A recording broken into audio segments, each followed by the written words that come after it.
Hello everyone to the Battle of the Cities, New York City versus Vancouver. So I think it's gonna be difficult to top the kids, but I wanna note that the kids are all New York City kids. And so our troops tonight, we claim that we hosted Dr. Wolfgang Feist before you guys in Vancouver. It happened on October 25th, 2010 in Brooklyn.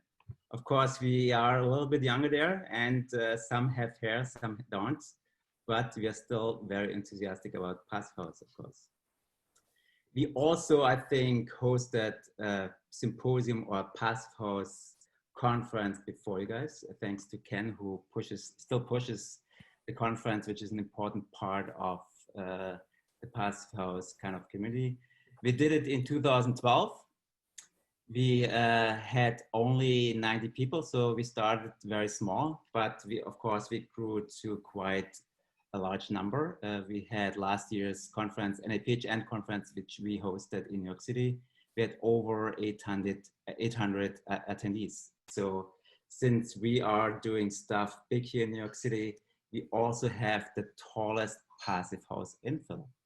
And that is done by our own Stash Strzelewski. It has 24 stories. And of course, nothing comes alone in New York City. We have plenty of them. So we have them popping up like mushrooms. We also have the largest Passive House in the world. It was done, or it is designed by Handel Architects and Jonathan Rose companies. It actually is not just a small Passive House, but it actually is an entire Manhattan block. It has over 800,000 square foot of floor area and has 700 units, Passive House units in that building. It's located in Manhattan and it's under construction currently. So we did kind of a Passive House map to demonstrate the growth of Passive House, and we have documented currently about 170 projects in New York State. And we know that we have more than 100 buildings in New York City. And I hope we beat you guys in Vancouver handily on that point. But we don't just build a lot of buildings. We also build a lot of large buildings, not just large, but we actually build extra large.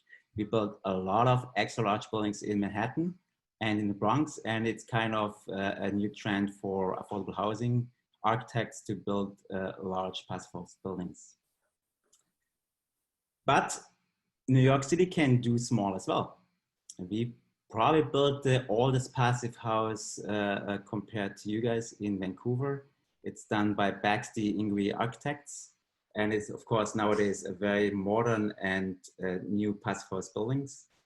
It was built in 1843, and it was done in Greek Revival style. Now, you guys in Vancouver ask yourself, what the hell is Greek Revival? And of course, you don't know, because Vancouver didn't exist in 1843.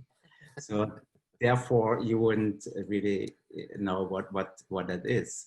But we have plenty of old buildings in New York City. So we have over 80 Passive House retrofits in Brooklyn alone.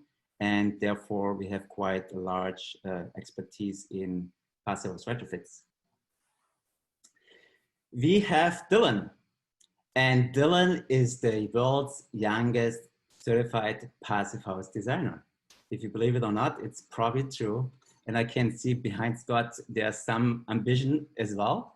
And Dylan was 15 years old when he achieved that certification last year.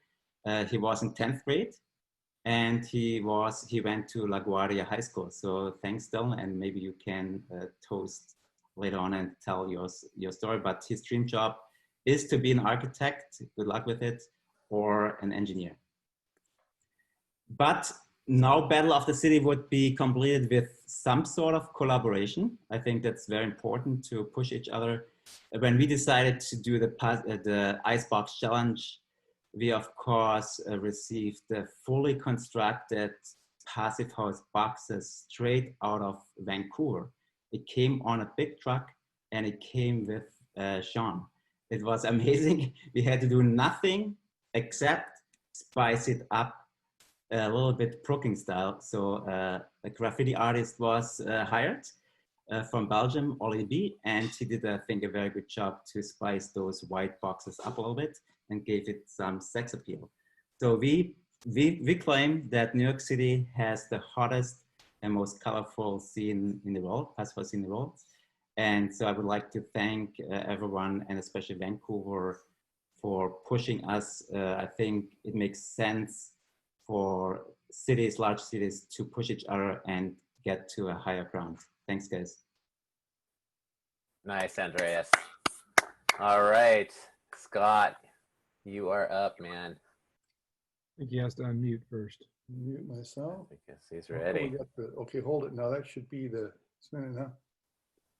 I wanted to share the whole second here. Want to set the PowerPoint. Oh, there we go. Okay. All right, my worthy competitor. Vancouver accepts PHPP. Vancouver has Passive House trained building inspectors.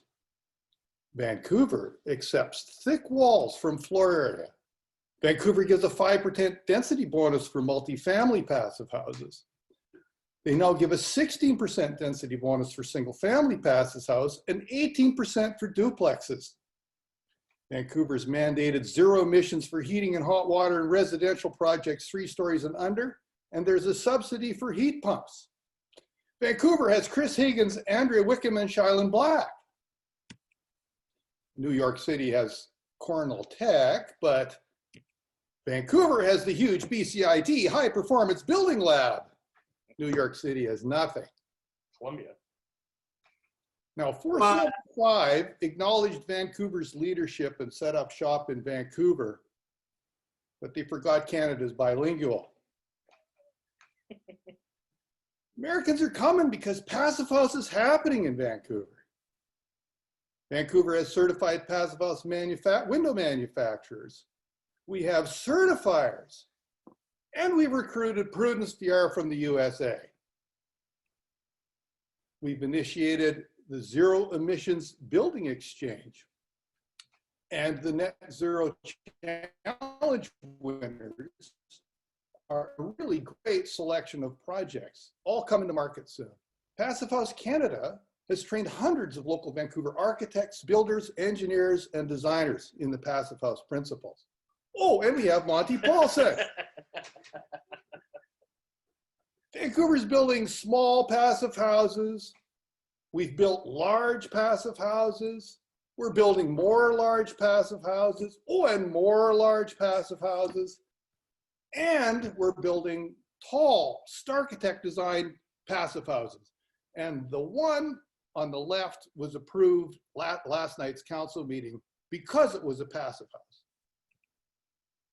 We're also building mass timber passive houses. And we all know who the champion of mass timber is, Sean Saint-Amour.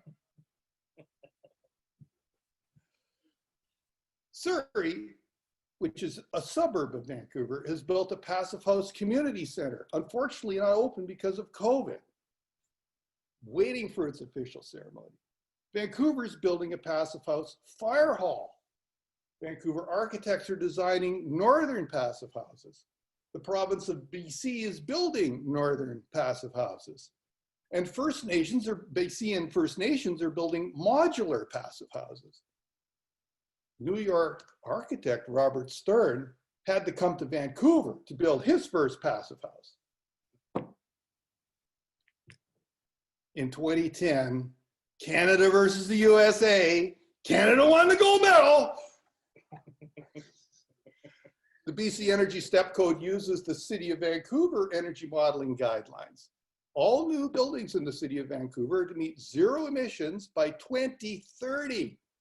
Vancouver builders who can't build a passive house by 2030 will just have to go build in New York City. Vancouver is Passive House. Thank you.